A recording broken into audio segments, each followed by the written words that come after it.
At my son's wedding reception, his new wife approached me with a metal bucket, then drenched me in garbage juice. My own son, Arthur, stood by, laughing and filming it on his phone. Mom. He called it just a joke. A quiet snap broke inside me then, sealing a promise of a future they wouldn't expect. This is my story. Like, share, and let us know where you are listening from. The lavender dress had taken 3 agonizing months to find. 3 months of scouring discount racks, comparing prices online, and a handful of trips to secondhand stores, all to find something that felt right, something that screamed, "Mother of the groom," without screaming, "My budget is tighter than a drum." It was a simple, elegant A-line cut, the color a soft, muted lavender that she hoped would make her look composed and proud. Not like the woman who worked 2 jobs just to keep a roof over her head. This was Arthur's day, after all, and she wanted to be perfect for him. Arthur, her son. 23 years she had poured her entire being into him, raising him alone since he was a toddler. She remembered the early mornings, the late nights, the times she'd felt so utterly exhausted she thought her bones would turn to dust. But then she'd look at his bright, curious eyes and find a new reservoir of strength. She'd worked tirelessly, sacrificed every whim, every comfort, every dream of her own, just so he could have a chance at a better life than she'd had. Seeing him stand at the altar now, broad-shouldered and handsome in his tuxedo, a knot of conflicting emotions tightened in her chest. There was immense pride, a fierce, burning satisfaction that she had done it. She had raised a good man. But there was also a melancholic pang, a quiet sadness that this new chapter meant he was truly stepping away from her into a world she no longer fully occupied.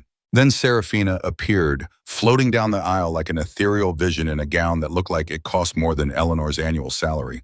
Her smile was dazzling, her movements graceful, every inch the picture of wealth and effortless beauty. Eleanor watched her, a strange, cold tightness in her stomach that had nothing to do with nerves and everything to do with a premonition she couldn't shake. Serafina had always been too perfect, too polished, her eyes holding a glint that Eleanor had never quite trusted. The ceremony was a blur of tradition and vows, and then the reception began. Eleanor found herself directed to table 18, tucked away in the far corner of the grand ballroom, a considerable distance from the elevated head table where Arthur and Serafina reigned like royalty.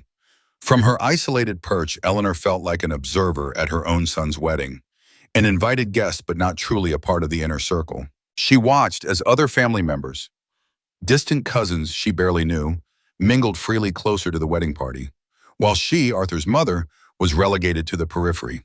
The clinking of glasses, the murmur of happy conversations, the sparkle of fairy lights reflecting off crystal, all felt distant, like a scene playing out behind a pane of thick glass. She swallowed the familiar ache of being an outsider, telling herself it was just logistics, a large guest list, nothing personal. The music swelled and Serafina, with a brilliant, almost predatory smile, rose from her seat. "Ladies and gentlemen," she announced, her voice carrying clearly over the microphone, "we have a very special surprise for Arthur's dear mother, Eleanor." A hush fell over the room and all eyes turned to Eleanor. A flicker of hope, absurd and naive, ignited within her. Perhaps an acknowledgement, a heartfelt thank you for all her years of sacrifice? Instead, Serafina gestured, and a waiter, looking deeply uncomfortable, wheeled over a large, industrial-sized metal bucket. A wave of confusion rippled through Eleanor. What on earth was happening? Serafina approached her table, the bucket held aloft by the waiter, her smile unwavering, almost triumphant. Then, the horror unfolded. Without a word, Serafina grabbed the bucket from the waiter and with a powerful, deliberate swing, tipped its contents directly over Eleanor's head. A cascade of cold, viscous liquid, thick with the stench of rotting food, stale beer, and something else, something sickly sweet and cloying, drenched her in an instant. It ran down her hair, plastered it to her face, filled her eyes, streamed down her lavender dress, soaking through to her skin. A piece of soggy lettuce clung to her cheek, and a discarded, half-eaten chicken wing slid down her shoulder. The smell was overpowering, nauseating. For a moment, there was a stunned silence. Then the room erupted. not in gasps of shock or outrage, but in a wave of raucous laughter, a guttural, mocking sound that echoed off the high ceilings. Eleanor, blinded by the filth, choked back a gasp. As she wiped desperately at her eyes, she saw him. Arthur. He was standing, phone in hand, recording her. And he was laughing, his head thrown back, a wide, unconcerned grin on his face. The very son she had sacrificed everything for. A quiet snap broke inside Eleanor.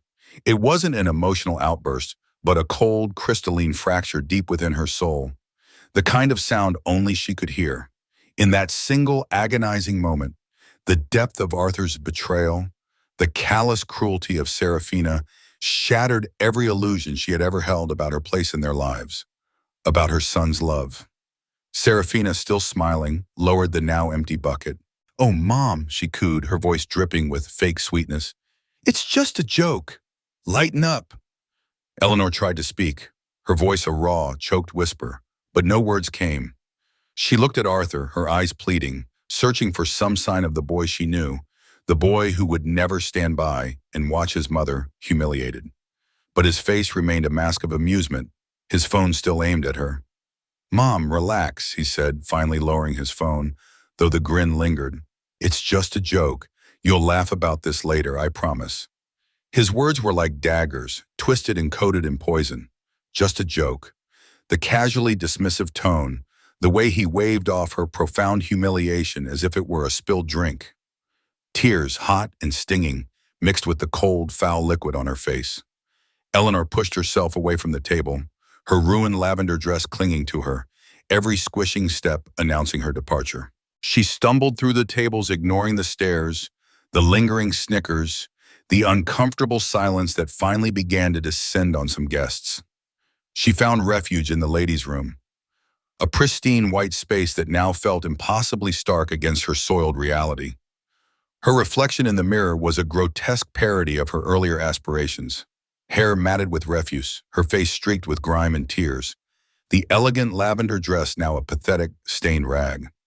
Outside, the muffled thud of the bass from the party continued, a cruel soundtrack to her utter defeat.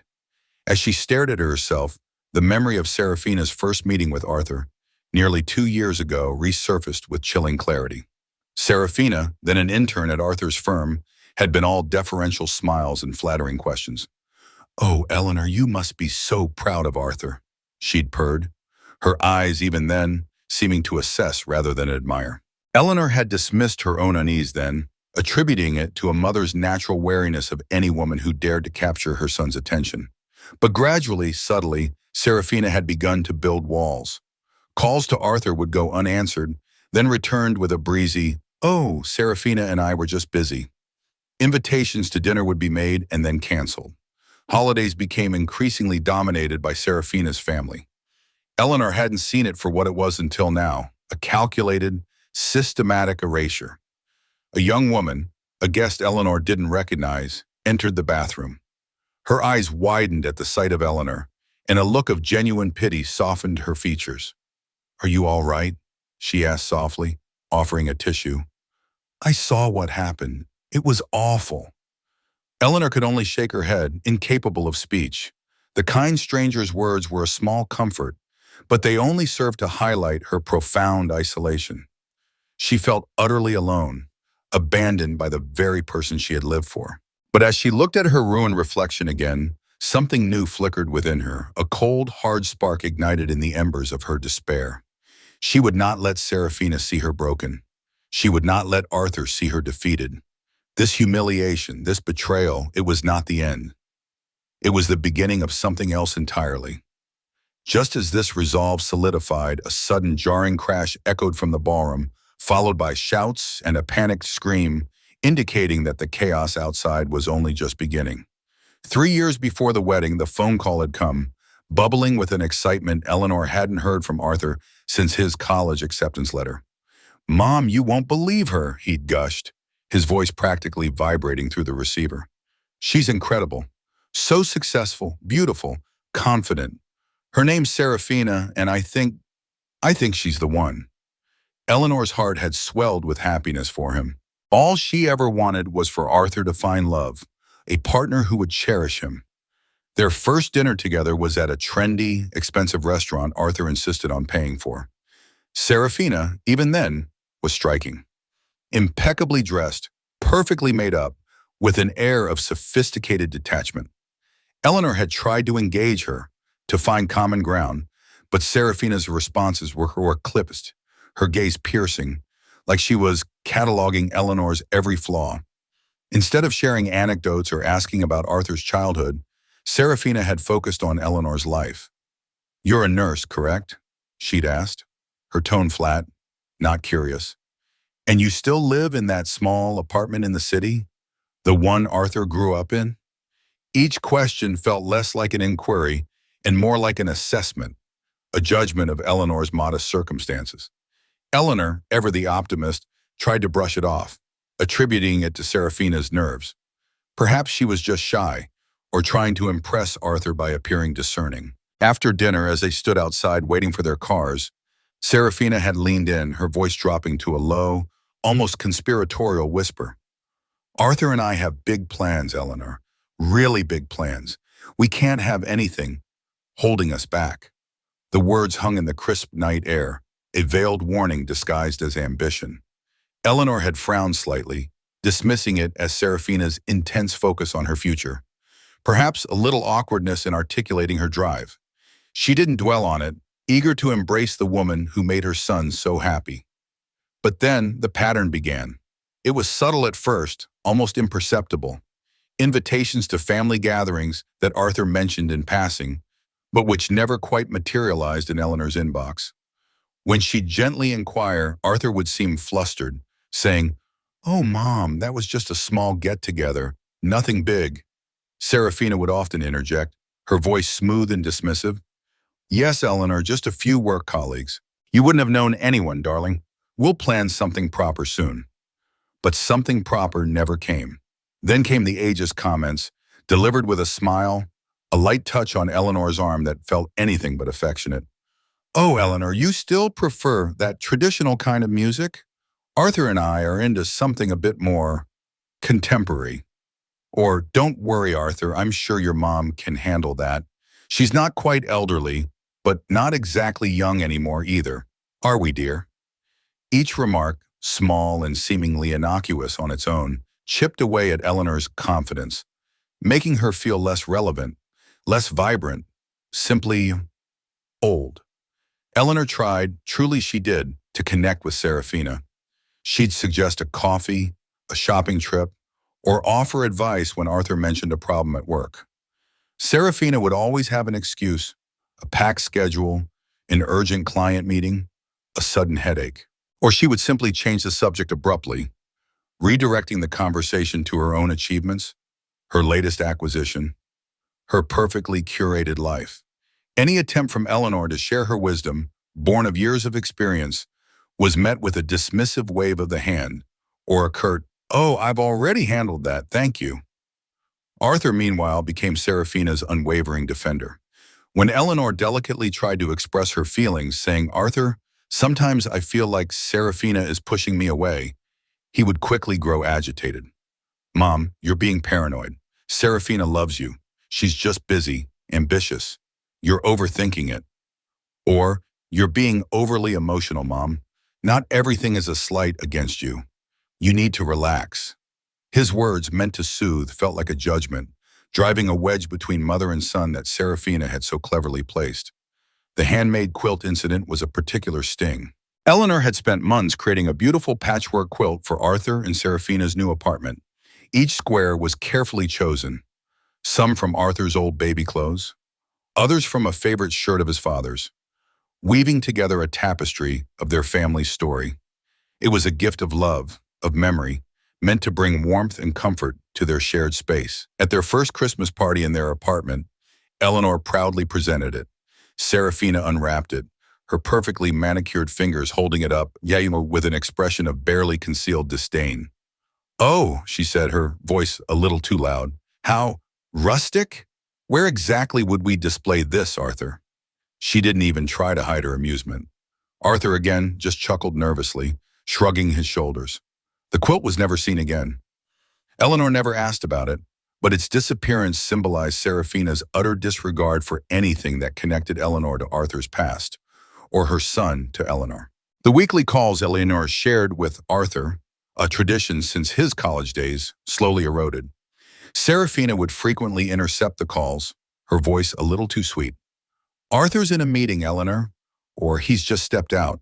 Can I take a message?" Messages often went unreturned, and when Arthur finally called back days later, it would be brief, rushed, clearly orchestrated by Seraphina. The easy, comfortable conversations they once shared became stilted, surveilled. Eleanor at first tried to rationalize it. This was normal, wasn't it? Sons grew up, fell in love, built their own lives. A mother's role naturally shifted. This was just part of the process of letting go, a common maternal experience. But deep down, a cold, hard truth began to settle. Seraphina wasn't just influencing Arthur. She was systematically, meticulously erasing Eleanor from his life. Then came the call, 6 months before the wedding. Arthur's voice was tight, uncomfortable, lacking his usual cheer. "Mom," he began, "Seraphina and we've been talking. And well, we've decided that you won't be walking me down the aisle." The words hit Eleanor like a physical blow. The tradition, the honor, the moment she had dreamed of since he was a little boy, snatched away. Her heart ached, a deep, hollow pang of rejection. "Instead," he continued quickly, avoiding her unspoken question, "we'd love for you to do a reading during the ceremony. It would be really meaningful." A reading, a consolation prize, a way to minimize her role, to reduce her to a mere participant, not the revered mother of the groom. Eleanor swallowed the bitter taste of disappointment, the hurt so profound it took her breath away. But she forced herself to say, "Of course, Arthur. Whatever you want. I wouldn't want to make a scene." The last thing she wanted was to be seen as the difficult, demanding mother. In that moment, a chilling realization washed over Eleanor. Seraphina didn't just dislike her. Seraphina hated her. She saw Eleanor, the single mother who had raised Arthur with love and sacrifice, as an obstacle, an inconvenient relic of Arthur's past, a tether to a life that wasn't perfect enough for Seraphina's carefully constructed world. Eleanor was a loose end, a potential threat to Seraphina's immaculate future, and Seraphina was systematically severing every connection. The ladies' room offered little sanctuary. Eleanor stood under the harsh fluorescent lights, her hands trembling as she tried to wipe away the grime from her face and hair. The pungent odor of garbage juice clung to her, sickeningly sweet and sour, a constant reminder of the humiliation. She felt utterly defeated, her spirit broken into 1,000 tiny pieces. The lavender dress, once a symbol of her hopes, was now a tattered, stained relic of public shame. Her reflection stared back at her, a stranger with hollow eyes and matted hair, utterly unrecognizable. The kind young woman who had offered her a tissue earlier re-entered the bathroom. Her name, Eleanor vaguely remembered, was Emily.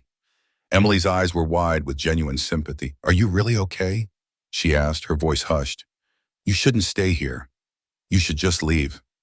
Don't let them see you like this." Eleanor managed a weak nod. The idea of escaping, of running far away from this nightmare, was tempting, but a cold, steely anger began to solidify within her. No, she wouldn't let Seraphina win. She wouldn't let her see her broken, defeated, scurrying away with her tail between her legs. This wasn't just about the garbage. It was about years of subtle cruelty, culminating in this ultimate act of disrespect. With newfound resolve, Eleanor moved with purpose, past Emily's worried gaze, and out of the bathroom. The party noises were still distinct, if a little subdued, a testament to the guests trying to move past the incident. Eleanor walked briskly through the hushed hall, out the main entrance, and headed straight for the parking lot. Her car was a familiar, comforting shape under the dim lights. She fumbled for her keys, her fingers still slightly sticky with the stench of the bucket's contents. Just as she reached for the door handle, a sudden, sharp burst of shouting erupted from inside the ballroom. Not the previous laughter, but angry, authoritative voices, followed by a startled hush. Eleanor paused, her hand hovering over the cold metal of her car door. A mother's instinct, she knew, was wired so deep you couldn't just turn it off, not even after such a profound betrayal. Despite everything, Arthur was still her son, and that frantic noise stirred a primal fear within her. Hesitantly, she turned back, drawn by an invisible thread, a silent alarm bell ringing in her mind. As she crept closer, cautiously peeking through the ornate double doors that now stood slightly ajar, a sharp, commanding woman's voice cut through the lingering silence. "What happened here?" it demanded, the tone resonating with an undeniable authority. Eleanor peered into the ballroom. The festive atmosphere had completely vanished. The guests were frozen in place, many still holding half-yored champagne glasses, their faces a mixture of surprise and apprehension. Standing in the center of the room, an impeccably dressed older woman, radiating an aura of severe elegance, stood with a small, stylish travel bag at her feet. It was Genevieve, Serafina's mother. A ripple of shock went through the room. Serafina, who had been laughing moments before, now stood beside Arthur, her face utterly drained of color, a look of abject fear replacing her usual composure. "Mother?" she whispered, the word barely audible. You're here? I thought you were in London." Arthur, ever the eager peacemaker, stepped forward, a forced smile on his face. "Genevieve, what a surprise! Welcome, we weren't expecting you until later." He reached out a hand, but Genevieve ignored him completely. Her piercing gaze swept over the room, settling on the garbage-strewn tablecloth at Eleanor's deserted table, then flickered to the wet, dark stain on the floor where Eleanor had stood. Her expression was utterly unreadable, a mask of cold fury. With quiet, chilling authority, Genevieve turned to the groomsman, who still looked slightly shell-shocked. "What happened here?" she repeated, her voice low but carrying. One of the groomsmen, a young man who had been particularly boisterous in his laughter earlier, stammered, Just a prank, ma'am. Harmless fun. You know, a wedding tradition." He tried to grin, but it fell flat under Genevieve's unwavering stare. Serafina, regaining a fraction of her composure, attempted to interject, her voice rising in a desperate attempt to diffuse the tension. "Mother, you're making a big deal out of nothing. It was just a harmless joke, a bit of fun. Eleanor knows that." Genevieve turned her full attention to Serafina, her eyes narrowing. "A harmless joke? You call that harmless?" She gestured around the room to the shocked faces, to the stains, to the uncomfortable silence. "Someone recorded it, didn't they? I saw enough smartphones out earlier. Someone hand me a phone with the video." The request hung in the air, heavy with unspoken command. The guests, who moments before had been gleefully participating in the humiliation, now shifted nervously. No one moved. Genevieve's gaze sharpened, radiating a silent pressure that shamed them into compliance. Finally, a timid bridesmaid, looking terrified, stepped forward and handed her phone to Genevieve, her hands trembling. Genevieve took the phone, her elegant fingers navigating the screen with practiced ease. She pressed play. The video began, Eleanor dressed in her lavender dress, smiling faintly, then Serafina approaching with the bucket, the sickening splash, the eruption of laughter. Genevieve watched it, her face a stone mask. Then she scrolled back, and she watched it again. Her silence was far more terrifying than any shout. When the video finished playing for the second time, Genevieve slowly lifted her head, her eyes sweeping over the assembled guests, each one now squirming under her intense scrutiny. Her voice, though still quiet, was laced with venom. "And you," she said, encompassing the entire room, "you all stood there, you watched, and you all thought it was funny to watch her be humiliated? At her son's wedding?" Her gaze lingered on Arthur, who now looked as pale as Serafina, but he remained silent, unable to meet his mother-in-law's eyes. Then Genevieve turned back to Serafina, her voice dropping to a low, dangerous whisper that Eleanor, still hidden, felt pierce her to the bone. "Is this who you've become, Serafina? Is this the person I raised?" Serafina, caught completely off guard by her mother's sudden appearance in fury, quickly composed herself, her initial fear hardening into a defiant anger. "Mother, you don't understand," she began, her voice brittle. "Eleanor has been so difficult, always inserting herself, always trying to undermine me. I was just putting her in her place." Her gaze, full of venom, flickered to where Eleanor was still hidden, just outside the ballroom doors. Then, Serafina's carefully constructed mask completely shattered. "Arthur is mine now, not hers," she declared, her voice rising to a shrill pitch. the words echoing raw and possessive through the stunned silence of the room. A collective gasp rippled through the guests. Eleanor watched, stunned, as Arthur flinched, a flicker of discomfort crossing his face, but he remained silent, not daring to contradict his new wife. Genevieve's eyes, cold and sharp, never left Serafina's face. After a long, agonizing pause, she slowly turned her gaze, sweeping across the room until her eyes landed on Eleanor, still standing partially concealed in the doorway. Eleanor, feeling utterly exposed, took a hesitant step forward, unsure if she should retreat or stay. Genevieve, with a grace that defied the chaos surrounding her, walked directly towards Eleanor. The remaining guests parted, creating a path. She extended her hand, her expression one of profound apology. "My name is Genevieve Whitmore," she said, her voice softer now, but still resonant with sincerity. "I am Serafina's mother, and I am deeply, truly sorry for what my daughter has done to you." Eleanor, her mind reeling, instinctively took the offered hand. Genevieve's grip was warm and firm, a stark contrast to Serafina's cold aloofness. "Eleanor," she managed, her voice still hoarse and thick with the lingering stench and shock. "Eleanor Vance." Genevieve nodded, her gaze compassionate as she surveyed Eleanor's disheveled state. Then she turned back to the room, her presence commanding immediate attention. "I understand many of you have heard stories," she began, her voice carrying a quiet authority that silenced any lingering murmurs. "Stories about Mrs. Vance, about her supposed difficult nature or her interference in Arthur and Serafina's lives." Her eyes fixed on Serafina for a moment before sweeping back to the guests. "Let me be clear. Eleanor Vance is a woman of dignity and grace, a single mother who dedicated her life to raising her son with love and integrity. Any suggestion otherwise is a cruel fabrication designed to justify an unforgivable act." Serafina, her face flushed with humiliation and rage, couldn't contain herself. "Mother, you are embarrassing me, in front of everyone!" she shrieked, her perfect wedding ruined by her own mother's unexpected appearance and public condemnation. Genevieve met her daughter's angry gaze with an unwavering stare. "You embarrassed yourself, Serafina," she retorted, her voice firm. "Not I." Serafina scoffed, her eyes gleaming with bitter resentment. "Oh, I see. This is all about your family's names, don't it? Your precious reputation, that's all you ever care about."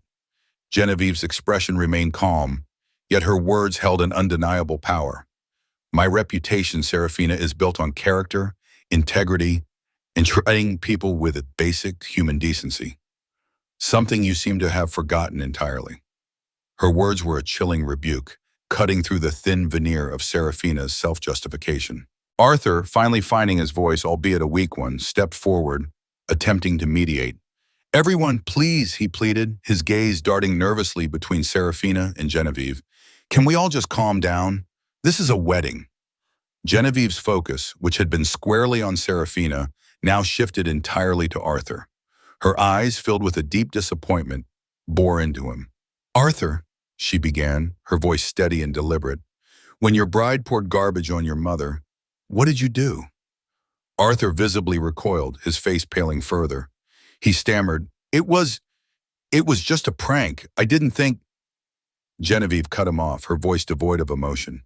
"I saw the video, Arthur, the one your groomsman so kindly provided. You not only stood by, but you recorded it on your phone. And you laughed. Tell me, Arthur, what kind of man laughs at his own mother's pain and humiliation?" Arthur's shoulders slumped. He looked desperately at Serafina, then back at Genevieve. "It wasn't personal," he mumbled, a pathetic attempt at self-preservation. "It was just a joke." Genevieve let out a soft, almost imperceptible sigh, a sound of profound sadness. "Arthur," she said, her voice laced with disappointment, "a good man, a man of character, would have protected his mother. He would have intervened, not laughed at her pain, not recorded her degradation for entertainment. I believed you were a good man." Her gaze held him, exposing his cowardice and complicity for all to see. As Genevieve spoke, Arthur's eyes flickered, almost imperceptibly, towards Serafina. He wasn't looking for support or understanding from his mother-in-law. He was checking Serafina's reaction, gauging her approval or disapproval of his response. In that moment, Eleanor's deepest fears were confirmed. Serafina's hold on him was complete. He was no longer her son, the boy she had raised. He was Serafina's puppet, dancing to her cruel tune, more concerned with her opinion than with his own mother's dignity or his own integrity. The man she once knew was gone, swallowed whole by the woman he had chosen. Want to know the shocking truth about Serafina's past and how it connects to Eleanor's humiliation? Keep watching to uncover the full story. Don't forget to like, share, and subscribe so you don't miss any part of this journey. Genevieve watched Arthur for a long, silent moment, her face etched with profound disappointment. The casual way he glanced at Serafina for approval, even as his own mother stood drenched in filth, spoke volumes. It was clear to Genevieve that Arthur, for all his good intentions, was already deeply entangled in Serafina's web. Her gaze then softened as she turned back to Eleanor. "Mrs. Vance," she said, her voice gentle but firm, "you don't need to stay here. Please go home. Clean yourself up. This is not your burden to bear." She reached into her elegant handbag and pulled out a small card, pressing it into Eleanor's still grimy hand. "This is my personal number. Call me when you are ready. There are things about my daughter that you should have been told before this wedding ever happened." Her voice dropped to a conspiratorial whisper, a hint of deep sadness in her eyes. Eleanor nodded, speechless, clutching the card as if it were a lifeline. She didn't look back as she walked out of the ballroom, but she felt their eyes on her. Arthur and Serafina, standing side by side, their expressions identical, a mixture of cold resentment and triumph. The laughter had died, replaced by a tense silence, a victory of sorts for Eleanor, but a hollow one. The drive home was a blur. Eleanor felt hollowed out, a ghost of her former self. The stench of the garbage juice permeated every fiber of her being, a constant reminder of the day's trauma. As soon as she got inside her small apartment, she stripped off the ruined lavender dress, bundling it immediately into a trash bag, not wanting another moment to look at it.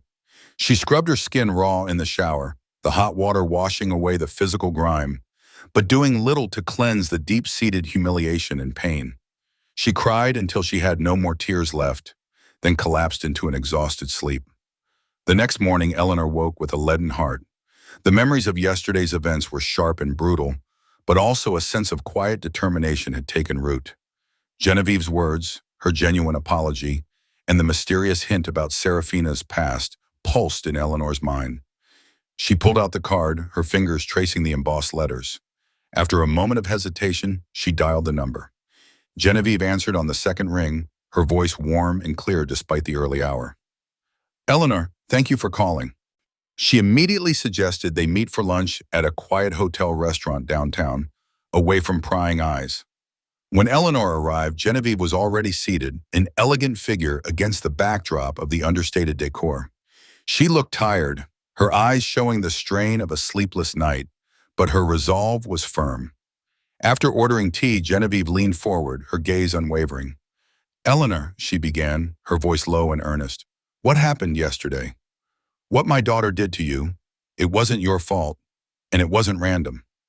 Eleanor listened intently, her heart pounding. "I don't understand," she whispered. Genevieve sighed, a deep, weary sound. "Serafina, she has a pattern, a very destructive one. She identifies someone in her partner's life who she perceives as a threat to her control or her vision of a perfect life, and then she systematically destroys them, erases them." She paused, her eyes filled with a painful self-reproach. "I should have seen it more clearly. I should have stopped her years ago. I made excuses, you see. I wanted to believe she was just complicated, ambitious, not truly cruel." Then Genevieve began to tell Eleanor a story that chilled her to the bone. Serafina was married before, to a wonderful, kind man named Benjamin. He was an architect, very talented, and he had a mother, Beatrice, whom he adored. They had a very close, loving relationship, much like you and Arthur seem to have. Eleanor listened, a growing sense of dread gripping her. "Within 6 months of their marriage," Genevieve continued, her voice heavy with sorrow, "Serafina began her campaign. She convinced Benjamin that Beatrice was manipulative, overbearing, trying to control his life. She twisted every innocent conversation, every motherly piece of advice, into a calculated act of sabotage. Genevieve paused, her eyes clouding. She fabricated evidence too. Emails, text messages. She's very clever with technology. Eleanor gasped, her hand flying to her mouth. Eventually, Genevieve said, her voice breaking slightly, Serafina convinced Benjamin to file a restraining order against his own mother.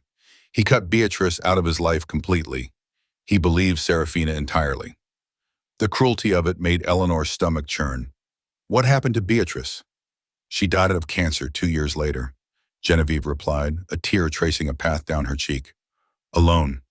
Benjamin only discovered Serafina's lies after Beatrice's death, when he found old letters, old photographs that Serafina had hidden, proving Beatrice's love and her innocence. He was devastated. He couldn't reconcile it. Too late. Benjamin divorced Serafina, but the damage was done. Serafina, Genevieve said, her voice hardening, she learned only one lesson from that experience, to be more careful next time, to cover her tracks better. Eleanor sat in stunned silence, the pieces of a terrifying puzzle falling into place. Arthur?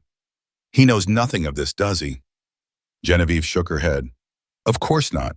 Serafina fabricated an entire history, serious relationships that didn't work out, she told him. No mention of a marriage, a divorce, or the mother she destroyed. A cold realization washed over Eleanor, sharp and undeniable. She did the same thing to me, she whispered, her voice barely audible. The slow erosion of her place in Arthur's life, the dismissive comments, the stolen calls, the public humiliation. It was all a calculated, systematic repeat of Beatrice's fate. And the wedding date, Eleanor added, remembering Serafina's dismissive remarks about her mother being in London. She gave you the wrong wedding date, didn't she? To keep you from interfering. Genevieve nodded, her gaze meeting Eleanor's, a shared understanding passing between them. Precisely. As Eleanor processed the horrifying story of Beatrice, Genevieve produced a neatly organized folder from her bag. And now, for the present and the future, she said, her voice grim. She slid a few sheets of paper across the table towards Eleanor. They were financial statements, Arthur's financial statements. Eleanor's eyes scanned the numbers, her heart sinking with each line. Credit card statements showing balances of over $73,000. Personal loan documents totaling $45,000. His savings account, a modest sum Eleanor knew he'd diligently built up, was completely empty. Eleanor gasped, clutching the papers. This can't be right. Arthur has always been so responsible with money. He knows the value of $1. He's saved meticulously. She looked at Genevieve, her face etched with disbelief. Genevieve shook her head sadly. He did, before Serafina. She convinced him that they needed to invest in their lifestyle, that to climb the corporate ladder, they needed to look the part. An expensive apartment, a luxury car lease, lavish vacations, designer clothes, all justified as networking opportunities or looking successful for his career. Eleanor remembered the subtle shifts, the increasingly opulent things Arthur began to acquire, always framed with an excuse. She'd tried to be happy for his supposed success, never dreaming of the debt accumulating beneath the shiny veneer. Arthur, wanting so desperately to please her, to be the man she envisioned for her perfect life, agreed to it all, Genevieve explained. He never mentioned his financial struggles to you, did he? Eleanor shook her head, tears welling in her eyes. Never. He always told me he was doing well. Because Serafina made him ashamed of his modest upbringing, Genevieve stated plainly, her voice devoid of judgment. Only fact. She made him feel like he needed to outrun his past. You, Eleanor, represent everything Serafina wants him to forget. The working class roots, the sacrifices, the simple life. You were a living reminder of a world she deemed unworthy. A cold dread began to settle deep within Eleanor. So, what will happen?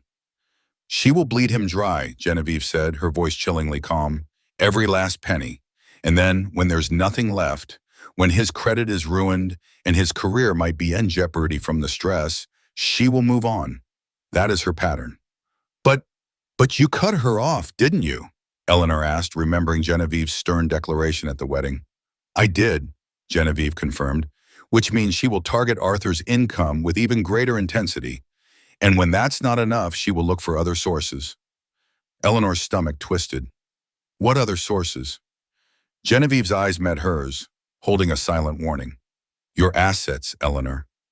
Your savings, your home, anything of value that Arthur might have access to, or that she can manipulate him into believing is theirs for the taking. She is relentless. She knows no bounds. Eleanor stared at her, horrified. Arthur would never ask me for money. He knows I don't have much. Everything I have is tied up in my apartment, my retirement. He might not ask directly, not at first, Genevieve countered, her voice patient but firm. Serafina is a master manipulator. She will make him feel guilty, make him believe he is failing her, that her dreams are his responsibility. She will play the victim. She will paint a picture of dire need, of the two of them struggling against the world and needing your help to get back on their feet. And Arthur, wanting to be her hero, will come to you. Or worse, she will engineer a situation where you feel morally obligated to help. A profound despair washed over Eleanor. So what can I do? How do I stop her? Genevieve's gaze was compassionate, but her voice was unyielding. Eleanor, you can't. Not as long as he is married to her. You need to accept that Arthur, he has made his choice. He chose Serafina. He chose her over you, over his own mother, over his own integrity. You saw it yesterday, clear as day. He watched you be humiliated, and he laughed. He valued Serafina's approval over your dignity. The words were a hammer blow to Eleanor's already fractured heart, but they were true. She had seen it. She had felt it. After yesterday's display, Genevieve continued, her voice heavy, I tried to speak with Arthur. He refused to see me, said he was too busy, too stressed. Then I received a text message from Serafina. It simply said that I was no longer welcome in their lives. A flicker of deep pain crossed Genevieve's face. She's cut me out entirely, just like Beatrice, just like she tried to do with you, and just like she will inevitably do to Arthur once he's served his purpose. Genevieve reached across the table, her hand covering Eleanor's. Do not wait for Arthur to wake up, Eleanor. That day may never come, or it may come too late. Live for yourself, protect yourself, put safeguards in place. Don't let her bleed you dry too, or emotionally drain you to nothingness. Eleanor looked at Genevieve, a woman who had just had her own daughter sever ties with her, a woman who understood the unique agony of a child lost to manipulation. The raw honesty in Genevieve's eyes, the echoes of her own pain, made the truth undeniable. Arthur, the boy she had raised, the man she had loved unconditionally, had already gone. He was lost. And she, Eleanor, needed to find a way to save herself. The weeks following the wedding stretched into a desolate silence. 3 weeks passed without a single call, a single text, not even a forwarded email from Arthur. It was as if Eleanor had simply ceased to exist in his world, evaporated from the carefully constructed reality Serafina had built for them. The absence was a heavy cloak, suffocating her with its finality. The first month was the hardest. Her hand would instinctively reach for her phone, poised to dial Arthur's number, to share a small anecdote, ask about his day, offer a word of encouragement, only for the bitter truth to slam into her. He wasn't there anymore. He had chosen. Holidays, birthdays of distant relatives, even mundane events like a new movie release she knew he'd love, all felt like fresh wounds, reminders of the bond that had been so cruelly severed. But gradually, imperceptibly, the acute, searing pain began to dull, transforming into a dull ache that lingered but no longer consumed her. Throughout this period, Genevieve became her unexpected anchor. She called twice a week without fail, a consistent, reassuring presence. Their conversations were initially tentative, focused on the aftermath, but slowly a genuine friendship began to blossom. Genevieve, with her quiet strength and profound understanding of Serafina's manipulative nature, became Eleanor's confidant. She shared more stories, details about Serafina's past history of hurting others, of leaving a trail of emotional wreckage in her wake. These revelations, though painful, served to validate Eleanor's instincts, proving she wasn't paranoid or overly emotional, but rather a victim of a calculated predator. Slowly, Eleanor began to rebuild a life for herself, a life that was distinct and separate from her son. The weekly lunches with Genevieve became a treasured ritual, their conversations broadening beyond Arthur and Serafina, delving into shared interests, life experiences, and even lighthearted gossip. Through Genevieve, Eleanor was introduced to a book club, a diverse group of women who welcomed her with open arms. She found herself enjoying lively discussions about literature, forming new connections, and rediscovering a social life that wasn't centered around her identity as Arthur's mother. She picked up old hobbies that had long been neglected, lost to the demands of single motherhood and her demanding nursing career. Her dusty painting easel was brought out of storage, and slowly, hesitantly, color began to bloom on canvases.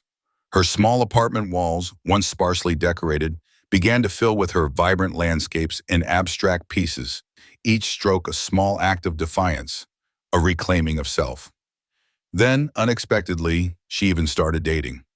George was a kind, gentle widower from her book club, with a warm smile and eyes that held a shared understanding of loss. Their dates were simple: quiet dinners, long walks in the park, visits to art galleries. With George, Eleanor felt seen, not just as a mother, but as Harriet, the woman she was before the world had shrunk to encompass only her son. It was liberating, a testament to her resilience. At work, she embraced a new professional challenge, something she had long desired but never pursued. She transferred to the pediatric ward, a demanding but deeply rewarding change from the adult general ward. The infectious laughter of children, the hopeful faces of parents filled her days with a new purpose, a sense of making a tangible difference in innocent lives. Her life wasn't perfect, of course. Some nights the grief would still ambush her, a sudden, sharp pang of loss for the son she once knew. She would cry, tears silent and heavy, mourning the Arthur who existed only in her memories. But the grief wasn't gone. It was simply no longer drowning her. It was a part of her, but not all of her. She was learning to swim again. 8 months had passed since the wedding. 8 months of silence, of rebuilding, of quiet healing. Then, on a Tuesday morning, the phone rang. The caller ID flashed Arthur's name.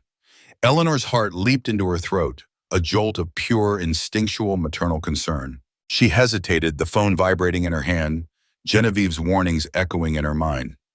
Don't wait for Arthur to wake up. Protect yourself. She took a deep breath and answered. Hello, Arthur. His voice was barely recognizable. Rough, broken. Mom, he rasped, the single word a raw plea. I need to talk to you, please. Her maternal instincts screamed at her to drop everything, to rush to his side. But the memory of the garbage, of his laughter, of Genevieve's words about Serafina's pattern, held her back. Where are you? She asked, her voice steady despite the tremor in her hands. Outside, he choked out. In the car. Can I come up? Eleanor walked to her window and pulled back the curtain. Below, parked on the street, was Arthur's car.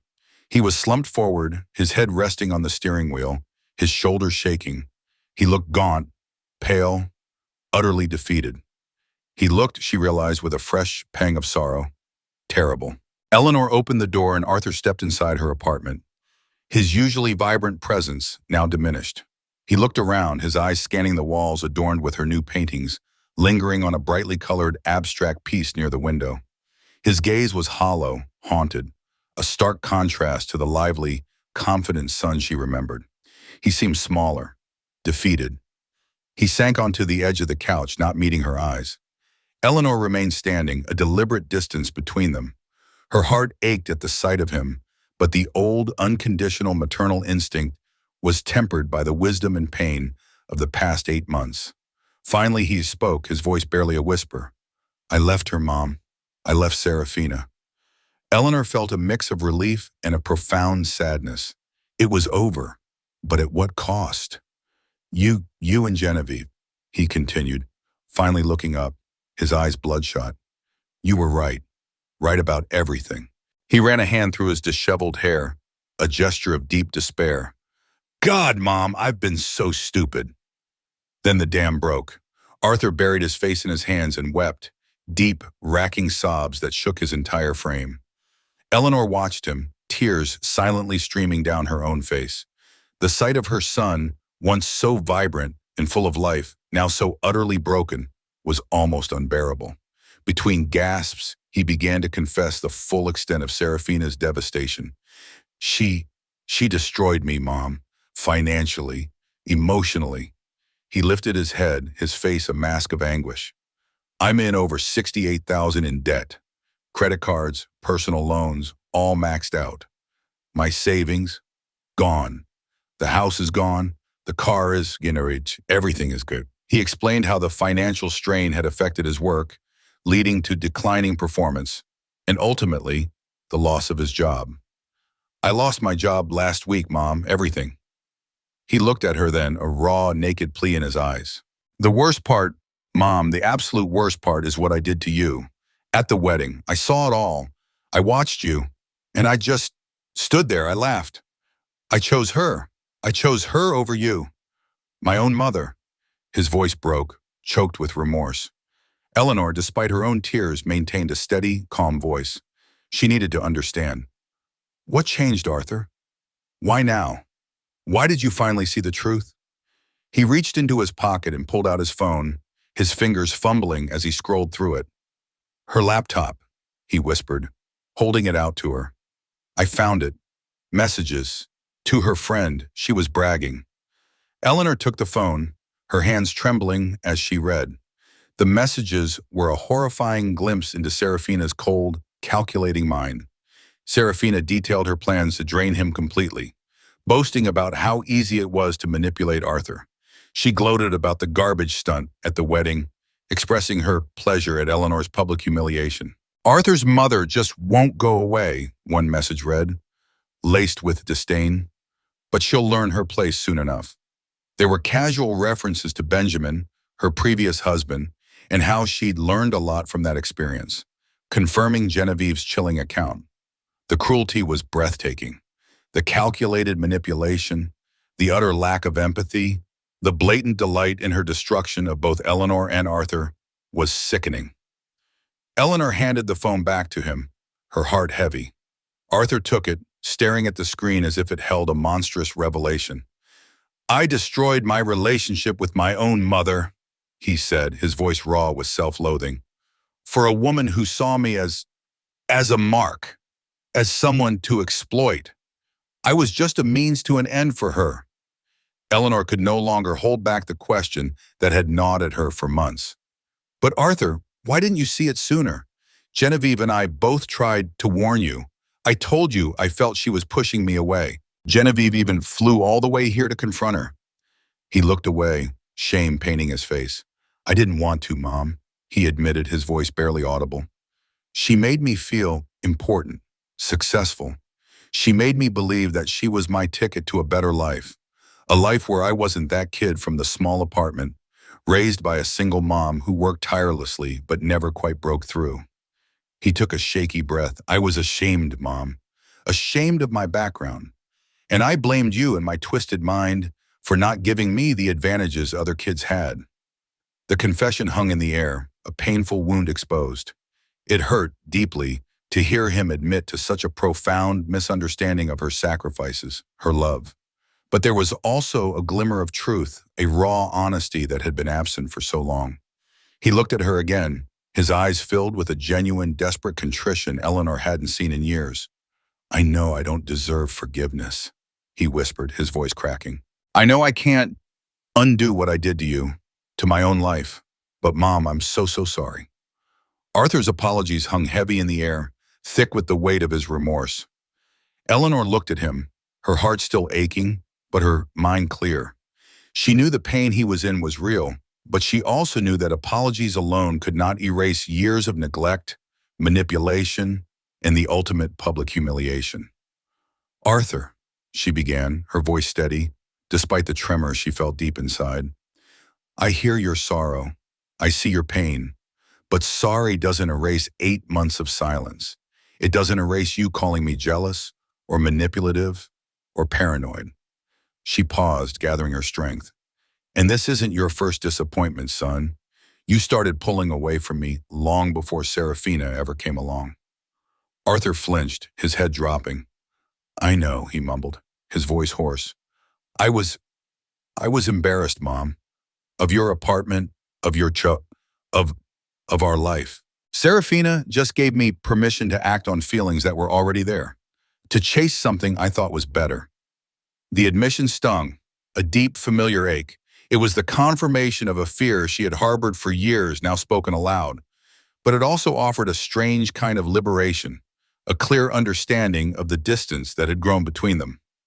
So, Eleanor asked, her voice softer now, what do you want, Arthur?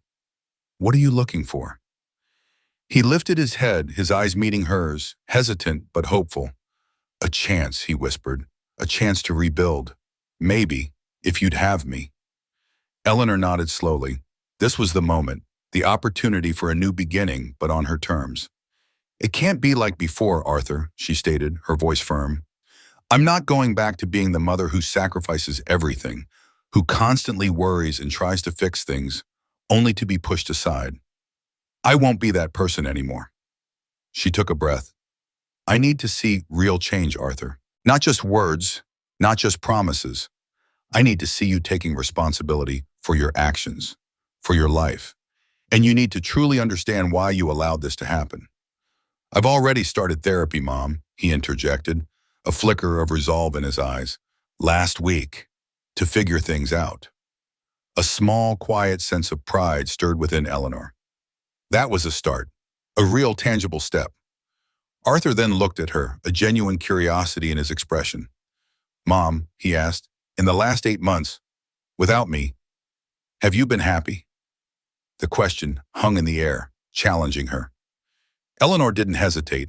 She looked at her paintings, at the bright sunlight streaming through her window, at the phone on the table, a silent testament to the new friendships she had cultivated.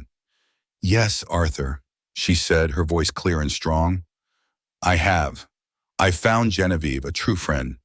I joined a book club where I feel accepted and engaged. I'm dating George, a kind man who sees me for who I am. I've started painting again, and I love my new role in the pediatric ward. My life has expanded, Arthur. It has become richer. He listened, really listened, and a faint smile touched his lips, a genuine one that reached his eyes for the first time since he walked in. Good, he said, his voice husky. You deserve that, Mom. You've always deserved that. He then shared details of his own new life. He was staying on a friend's couch, looking for a cheap apartment to rent. He'd found an entry-level job, a simple, honest position that was a stark contrast to his previous ambitions. But he spoke of it with a newfound humility. It's not much, he said, but it's honest work, and I'm learning a lot. As Eleanor walked him to the door, a sense of peace settled over her. She paused, placing a hand on his arm. I love you, Arthur, she said, looking directly into his eyes. I will always love you. She met his gaze with an unwavering firmness. But I love myself now, too, and I won't sacrifice one for the other anymore. He nodded, a flicker of understanding in his eyes. I get it, Mom, he said, his voice soft. I understand, and I love you too. With a final, lingering look, he turned and left. Eleanor watched him go, then closed the door, a deep breath escaping her. Almost immediately her phone buzzed, a text from Genevieve. I saw Arthur leaving. Everything okay? Want to grab lunch? Eleanor smiled, a real unburdened smile. Yes to lunch, she texted back. Later that afternoon, as she was getting ready to meet Genevieve, her phone rang again. It was Arthur. Mom, he asked, his voice hesitant. I know it's a lot to ask, but would you consider family counseling? Maybe it could help us talk through everything. Eleanor paused, looking at her reflection in the mirror. She saw a woman who had been through fire, but who had emerged stronger, clearer, more herself than ever before. Let me think about it, Arthur, she said, her voice gentle but firm. Ask me again in a few months. She hung up, a lightness in her step. As she applied a touch of lipstick, a sense of quiet celebration filled her. She had survived. She was free. Her happiness wasn't dependent on being someone's mother. It was dependent on being herself, and that, she realized, was the most precious gift of all.